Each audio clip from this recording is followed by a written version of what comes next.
आनंद सिंह जी ने ही कोर्ट में पेशी के दौरान ये बात बोला, जब आप जैसे कोई पत्रकार उनसे जाके पूछ रहे थे कि नीतीश कुमार कह रहे हैं कि बिहार में सुशासन की सरकार है, तो उनका जवाब जो था वो पूरा वायरल है। सुशासन की सरकार है, लड़का का सरकार है। मांझी जी मुख्यमंत्री थे बिहार के, उस समय आनंद सिंह जी का सिक्योरिटी हटा लिया गया था, तो आनंद सिंह जी ने कहा था कि मांझिया जहां मिलेगा हुए मारेंगे उसको। जेडीयू के प्रवक्ता नीरज बाबू ने क्या नहीं बोला है आनंद सिंह जी के लिए। उसके बाद आप और बात कर लीजिए, ये ललन बाबू ने क्या नहीं बोला है आनंद सिंह जी के लिए।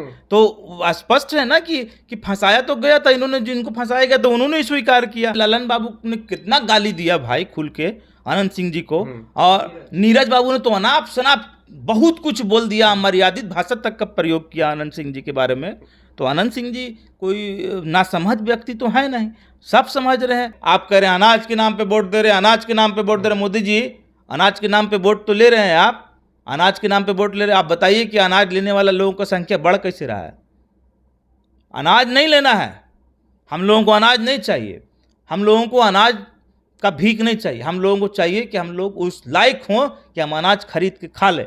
और अगर अनाज 80 करोड़ 130 करोड़ की जनता में 80 करोड़ लोग, अगर आप 5 किलो अनाज पर निर्भर है, तो आप समझिए कि आपने देश का बेड़ा गर्क किया है। आपने देश को 3 ट्रिलियन 5 ट्रिलियन अब महाशक्ति और ये शक्ति जो आप दिखा रहे हैं, जो बता रहे हैं, वो झूठ है आपका। क्या भारतीय जनता पार्टी का 2014 का मैनिफेस्टो 2024 में फुलफिल हो गया? क्या भारतीय जनता पार्टी का 2019 का मैनिफेस्टो 2024 में फुलफिल हो गया है? अगर हो गया तो आइए चुनाव लड़िए और अपने मुद्दे पे बात कीजिए। क्या रोजगार की बात हो गई? क्या महंगाई खत्म करने की बात हो गई? भारतीय जनता पार्टी तो स्पष्ट खुल के कहती है, ये आरएसएस ने खुल के कहा है, कई बार आरएसएस ने खुले मंच से कहा है कि रिजर्वेशन को खत्म करने की समय आ गया है। पिछड़ी जाति का कब सम्मान हुआ है भारतीय जनता पार्टी में?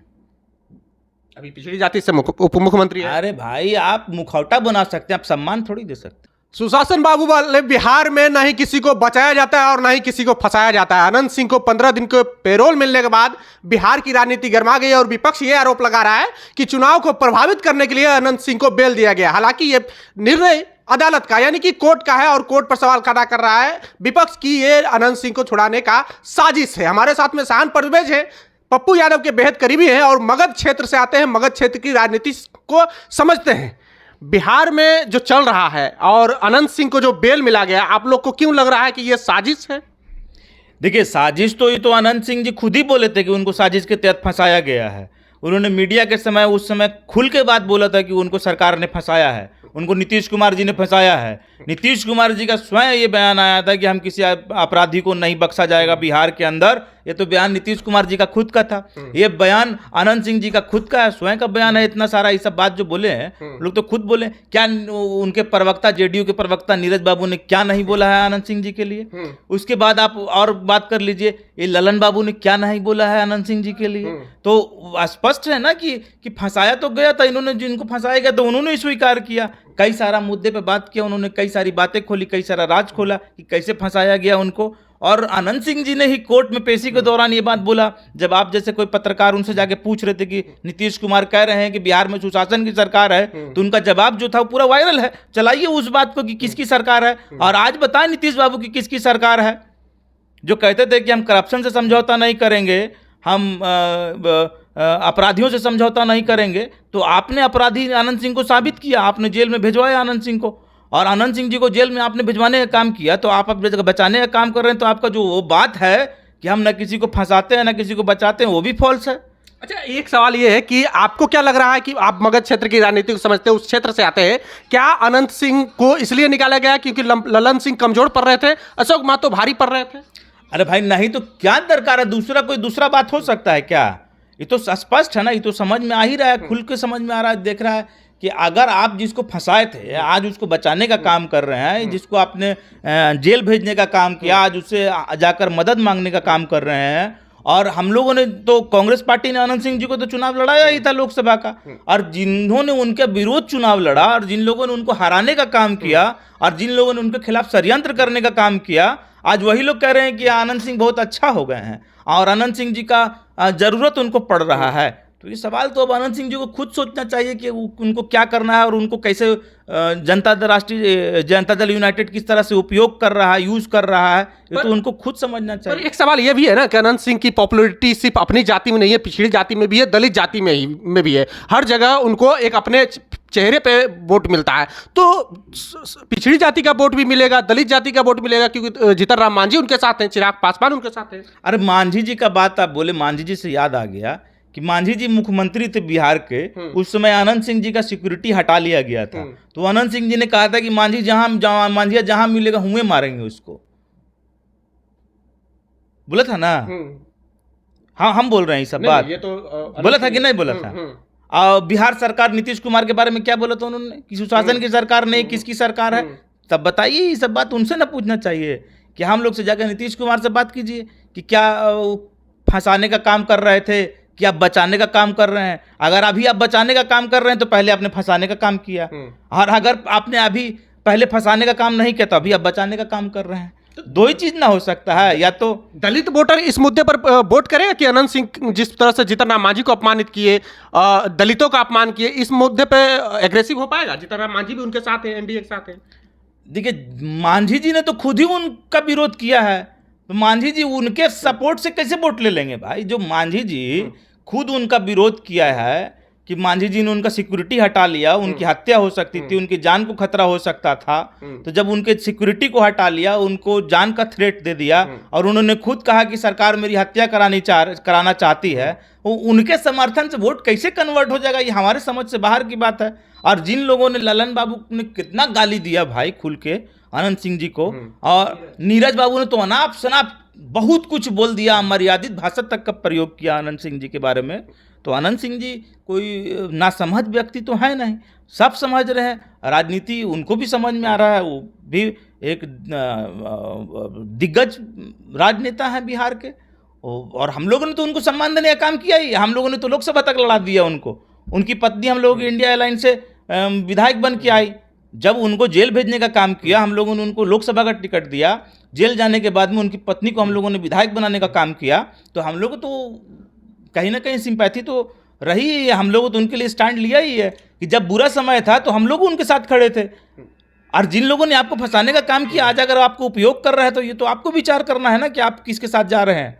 क्योंकि आप मगध क्षेत्र से आते हैं, धरातल पे आपको क्या लगता है, जिस तरह से लल्लन सिंह के समर्थकों और अनंत सिंह के समर्थकों के बीच 36 का आंकड़ा रहता है, और जितने भी खास करके अपर कास्ट वोटर हैं, अनंत सिंह से परेशान होकर के लल्लन सिंह को वोट करते हैं, और लल्लन सिंह से जो परेशान है वो अनंत सिंह के वोट करते हैं, तो क्या दोनों में समन्वय बन पाएगा? हमने कहा कि जिसको आपने गाली दिया, भर भर के गाली दिया, जिसको आपने चुनाव हराया और षड्यंत्र करके उसको जेल भेजा, उसके निजी जीवन पे हमला किया, उसका चरित्र हनन किया आनंद सिंह जी का, आप कहते हैं कि वो आदमी आपको वोट दिला देगा और उनके समर्थक आपको वोट दे देंगे? तो भाई ये तो उनके समर्थक अब जाने और आनंद सिंह स्वयं जाने कि उनको क्या करना है। अब इससे बुरा कंडीशन जो उनके साथ हुआ है, नीतीश कुमार जी ने, मैंने कहा कि नीतीश कुमार जी ने उनको फंसाया है। हम लोग मानते हैं, शुरू से मानते हैं कि उनको जेल भिजवाने में सरकार की बहुत बड़ी भूमिका रही, और सरकार ने खुद मुख्यमंत्री जी ने स्वीकार किया इस बात को, उनके प्रवक्ता ने स्वीकार किया। और उनकी पार्टी से जब उस समय ललन सिंह 2019 में चुनाव लड़ रहे थे तो आनंद सिंह जी के खिलाफ चुनाव लड़े हैं। आनंद सिंह जी कांग्रेस के कैंडिडेट थे, तो उनके खिलाफ चुनाव लड़े। वो अब जब स्पष्ट हो गया सब चीज, तो ये उनको तय करना है। सर, हम लोगों को क्या बोल सकते हैं इसमें? अच्छा, जिस तरह से तेजस्वी प्रसाद यादव हो या फिर इंडिया गठबंधन हो, जिस तरह से एक राजनीतिक विश्लेषक कह रहे हैं कि ये एक्सपेरिमेंट करने की कोशिश की जा रही है, पिछड़ी जाति को ज़्यादा तवज्जो दी जा रही है, लगभग 7 कैंडिडेट ऐसे दिए जो कि कुशवाहा जाति से आते हैं। वही एनडीए गठबंधन ने, यानी कि भारतीय जनता पार्टी की बात की जाए तो कुशवाहा जाति से एक भी कैंडिडेट नहीं दिया है, अगड़ी जाति को लगभग 60% टिकट दिया है। तो क्या तेजस्वी प्रसाद यादव एक्सपेरिमेंट कर रहे हैं, या फिर वास्तविक में जो पिछड़ी जाति, खास करके पॉलिटिकल जाति है, कुर्मी और कुशवाहा, वो इंडिया गठबंधन के साथ इंटैक्ट होगी? हमको एक बात बताइए कि पिछड़ी जाति का कब सम्मान हुआ है भारतीय जनता पार्टी में? अभी पिछड़ी जाति से उप मुख्यमंत्री है। अरे भाई, आप मुखौटा बना सकते हैं, आप सम्मान थोड़ी दे सकते हैं। मुखौटा बनाना अलग बात है, सम्मान देना अलग बात है। सम्मान की बात कीजिए ना, कब सम्मान दिया है? कब आपको नहीं दिखता है कि आपका आरक्षण खतरे में है? भारतीय जनता पार्टी जब जब सरकार में आई और भारतीय जनता पार्टी जब जब मजबूत हुई, क्यों ये बात लोगों को असहज महसूस होना पड़ता है कि उसके आरक्षण पे खतरा है? और उसको जस्टिफिकेशन देना पड़ता है कि नहीं आरक्षण खत्म नहीं करेंगे। अरे आपकी मानसिकता है श्रीमान कि आरक्षण को खत्म किया जाएगा और पिछड़ी जाति के अपलिफ्टमेंट से, उसके मजबूत होने से कुछ लोगों को बहुत दिक्कत होती है और उसमें भारतीय जनता पार्टी शीर्ष पे है। और भारतीय जनता पार्टी कभी थोड़ी चाहेगी कि यहाँ पे दलितों का, पिछड़ों का, बैकवर्डों की सरकार बने, बैकवर्डों का नेता बने। भारतीय जनता पार्टी थोड़ी चाहती है इस बात को। भारतीय जनता पार्टी तो स्पष्ट खुल के कहती है, ये आरएसएस ने खुल के कहा है, कई बार आरएसएस ने खुले मंच से कहा है कि रिजर्वेशन को ख़त्म करने की समय आ गया है, हम लोग इस पर ख़त्म करने का विचार करेंगे। भारतीय जनता पार्टी के कई नेताओं ने रिजर्वेशन को ख़त्म करने की बात कही है। तो आपको खुद समझना चाहिए कि कौन पार्टी, और पिछड़ों की पार्टी तो आरजेडी का उदय और आरजेडी का गठन, आरजेडी का पावर में आना, सत्ता में आना, आरजेडी पार्टी का गठन होना, ये तो पिछड़ों के हित की लड़ाई लड़ने से ही हुआ है। तो पिछड़ों की लड़ाई कौन लड़ रहा है पूरे देश में? पूरे देश में जातीय जनगणना अभी बिहार में हुआ, जो पूरे देश को एक बड़ा मैसेज गया जातीय जनगणना का। तो जातीय जनगणना किन लोगों ने कराया और जातीय जनगणना कौन नहीं कराना चाहते थे? अब दूसरी तरफ दूसरे मुंह से इन लोगों का दो मुंह है। एक मुंह भारतीय जनता पार्टी कहती है कि जातीय जनगणना होना चाहिए। अरे भाई, सरकार में आप 10 साल से हैं, देश में जातीय जनगणना काहे नहीं कराए? क्या कर रहे थे आप जातीय जनगणना का? अगर समर्थन करते हैं तो देश में जातीय जनगणना करा देना चाहिए था। आप 10 साल से हैं, 6 महीना, 1 साल में, 1.5 साल में आपको जातीय जनगणना करा देना चाहिए था। जब बिहार में जातीय जनगणना होता है तो आपको लगता है कि नहीं जातीय जनगणना होना चाहिए, हम जातीय जनगणना का विरोध नहीं कर रहे हैं। तब विरोध नहीं कर रहे तो आप क्यों नहीं कराए? आप करा देते। और अभी भी आप में अगर आप चाहते हैं कि पिछड़ों का अपलिफ्टमेंट हो तो आप खुले मन से, अभी 2 चरण का चुनाव हुआ, 5 चरण का चुनाव बाकी है, प्रधानमंत्री जी अपने मन से कहें कि देश में जातीय जनगणना होगा तो हम मान लेंगे कि आप में बहुत दम है। आप पिछड़ों की बात कर रहे हैं, आप दलितों की बात कर रहे हैं, आप समाज को बराबरी का अधिकार देना चाहते हैं। चूंकि एक आखिरी सवाल है, जिस तरह से कहा जा रहा राजनीतिक विश्लेषकों द्वारा कि इंडिया गठबंधन एक्सपेरिमेंट कर रही है, कुर्मी कुशवाहा को साधने की कोशिश की जा रही है, जो कोर वोटर नीतीश कुमार का और एनडीए का हिस्सा रहा है। क्या लगता है कि एक्सपेरिमेंट है या फिर वास्तविक में धरातल पे वो वोट ट्रांसफर हो रहा है? देखिए, इतनी छोटी सी बात मत कीजिए। बात आप कीजिए कि भारतीय जनता पार्टी ने जिन वादों पे सरकार बनाई थी, क्या उन वादों पर सिर्फ खरी उतर पाई है? क्या भारतीय जनता पार्टी उन वादों पर चुनाव लड़ने में सक्षम है? क्या भारतीय जनता पार्टी आज उस वादों को पूरा करके चुनाव में आ रही है? क्या भारतीय जनता पार्टी का 2014 का मैनिफेस्टो 2024 में फुलफिल हो गया? क्या भारतीय जनता पार्टी का 2019 का मैनिफेस्टो 2024 में फुलफिल हो गया है? अगर हो गया तो आइए चुनाव लड़िए और अपने मुद्दे पे बात कीजिए। क्या रोजगार की बात हो गई? क्या महंगाई खत्म करने की बात हो गई? क्या इस देश में जो ताना बाना, सामाजिक सौहार्द बिगाड़ने का काम भारतीय जनता पार्टी लगातार कर रही है, क्या वो खत्म हो गया? क्या आप इस देश में सामाजिक सौहार्द बनाने का प्रयास कर सकते हैं? अगर कर सकते तो आइए।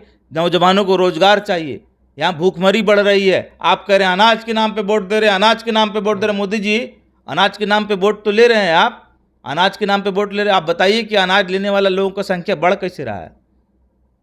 अनाज नहीं लेना है, हम लोगों को अनाज नहीं चाहिए, हम लोगों को अनाज का भीख नहीं चाहिए। हम लोगों को चाहिए कि हम लोग उस लायक हों कि हम अनाज खरीद के खा लें। और अगर अनाज 80 करोड़ 130 करोड़ की जनता में 80 करोड़ लोग, अगर आप 5 किलो अनाज पर निर्भर है तो आप समझिए कि आपने देश का बेड़ा गर्क किया है। आपने देश को 3 ट्रिलियन 5 ट्रिलियन अब महाशक्ति और ये शक्ति जो आप दिखा रहे हैं, जो बता रहे हैं, वो झूठ है आपका। आप झूठ बोल रहे हैं उसमें। चलिए, तो हमारे साथ में साहन परवेज थे, पप्पू यादव के बेहद करीबी हैं और जो अनंत सिंह को पेरोल मिला है, इनका आरोप है कि सुशासन बाबू के सरकार में फंसाया भी जाता है और बचाया भी जाता है। और इनका आरोप है कि जीतन राम मांझी के लिए जिस तरह से शब्द को प्रयोग किए थे जब मुख्यमंत्री जीतन राम मांझी थे, तो अनंत सिंह मारने तक की बात की गई थी अनंत सिंह के द्वारा और उनके सुरक्षा गार्ड को हटाया गया था तब। तो क्या दलितों का वोट अनंत सिंह के द्वारा ललन सिंह को मिलेगा, जिस तरह से दलित का अपमान किया गया है? क्या पिछड़ी जाति का वोट अनंत सिंह ट्रांसफर करवा पाएंगे ललन सिंह को? क्योंकि मुंगेर लोकसभा अगला बनाव पिछड़ा होता हुआ दिख रहा है। बहरहाल साहन परवेज की बातों से कितनी सहमत है, प्रतिक्रिया कमेंट बॉक्स में जरूर दें। अगर आप यूट्यूब चैनल पर देख रहे हैं तो चैनल को सब्सक्राइब कर लें, फेसबुक पेज पर देख रहे हैं तो पेज को लाइक कर लें। जय भीम, जय भारत।